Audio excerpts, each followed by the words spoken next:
The search for truth in investigating and verifying what a bona fide fact is and what makes it different from a belief or an opinion has been an age-old philosophical quest known as epistemology. What is knowledge? What is truth? How do we know something? While Socrates and Plato were searching for answers to these important questions over 2,000 years ago, it's a strange situation we find ourselves in when the information age has helped cause millions of people to drown in misinformation.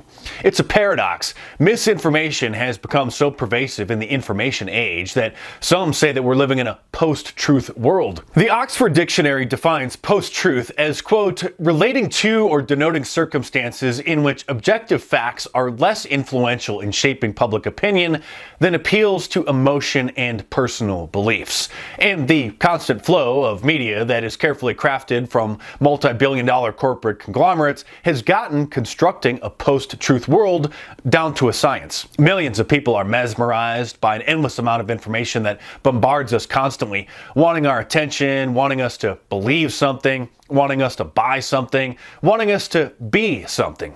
It's hard to tune it out and to think for ourselves sometimes, and it seems that fewer people are even thinking at all. Thankfully, however, many are waking up to this mass manipulation and have seen the new systems of media production and distribution as they were constructed, and remember what society was like before this information overload engulfed our world. While some of the information I cover in my books and videos may seem like common sense to those who have lived long enough to observe patterns over years or decades, it's important to clearly document what has happened so that we can teach the younger generations about the details and the sophistication of information manipulation mechanisms and help them become media literate. Even if you've known this kind of deception is a common occurrence now, I'm confident that my work has provided you with countless pieces of evidence to prove beyond a shadow of a doubt that we are in an information war. And as technology advances, the tactics to abuse it will likely also continue to advance.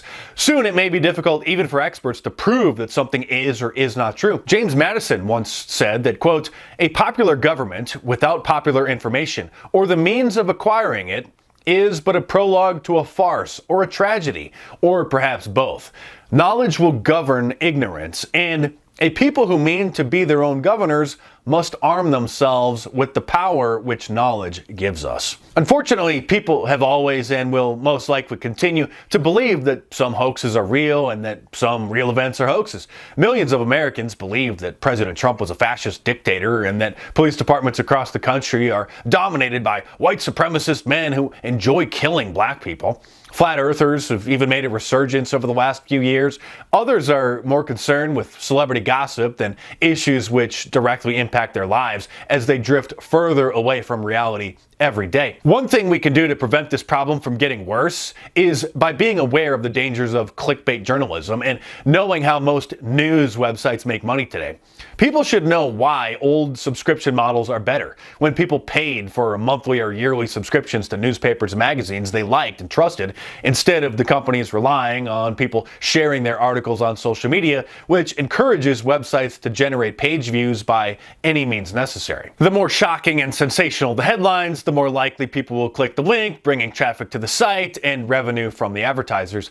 Social media platforms are now the lifeblood of most news websites, which rely on people sharing articles on Facebook and Twitter in hopes of duping people into clicking on them. The owners of major media companies see the power their empires hold and often choose to use their outlets to influence people instead of informing them. From activist journalists to senior editors to CEOs, many in the big media companies can't help but impose their personal political ideology on the world by using the infrastructure that they have at their disposal. By building mountains out of molehills through lying by omission, agenda setting, framing stories and issues in a certain light, and by manipulating what is spread through social media by either limiting its reach or artificially amplifying it, the major media companies and tech companies try, and they do, influence the way people think and thus how they act. As people have come to rely more on the media to think for them and don't use their own brains to remember things because they can just Google it, many have continued to dull their own ability to think, reason, and remember.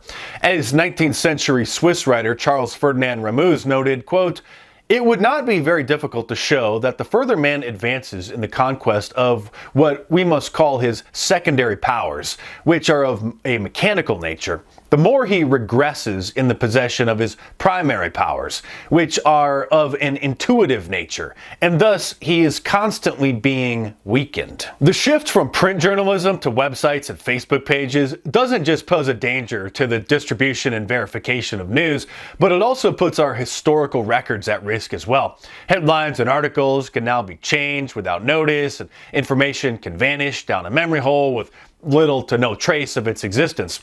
With digital forgeries getting more sophisticated, how will we be able to verify that a document is actually authentic, especially if there are no physical documents anymore? Most people don't even back up their own files locally anymore on an external hard drive and instead rely on cloud services. Paperback books and magazines have become far less popular since the creation of ebooks and tablets, opening the door to the dangers of remote deletion, alteration, and even device failure if an iPad or a Kindle is dropped and breaks.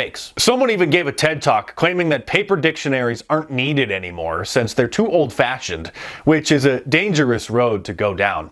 Society is on a strange course, making us more vulnerable to fake news, not less, and many question whether or not there's even a solution at all. In the film Network, which was released in 1976, news anchor Howard Beale sees the light about the sinister nature of the very business that he's been a part of for decades, and decides to blow the lid off of it live on the air. His epic rant, even though over 40 years old now, is timeless, and perhaps even more powerful today than it was when he first made it in 1976 when the film was released. We deal in illusions, man. None of it is true. But you people sit there day after day, night after night. You're beginning to believe the illusions we're spinning here. You're beginning to think that the tube is reality and that your own lives are unreal. You do whatever the tube tells you. You dress like the tube. You eat like the tube. You raise your children like the tube. You even think like the tube. He continues, getting more passionate with every sentence, culminating in him yelling at the audience to turn off their televisions. Right in the middle of this sentence, he says, "Turn them off right now. Turn them off and leave them off. Turn them off right in the middle of the sentence I'm speaking to you now. Turn them off." Yes, turn off the TV and log off of social media, or at least turn off your notifications so that you control your newsfeed instead of it controlling you. And bookmark your favorite news sites and YouTube channels on your browser the old-fashioned way so that you don't end up endlessly scrolling through Twitter and Facebook feeds. You don't need them to act as a middleman anyway. And last but not least, pick up a book like my bestseller, The True Story of Fake News, How Mainstream Media Manipulates Millions, or my latest, Hollywood Propaganda, How TV, Movies, and Music Shape Our Culture. Order them in paperback from Amazon.com or download the ebook from any of the major ebook stores. And of course, there's a link to the Amazon listings in the description below, so click it and head on over there and check them out.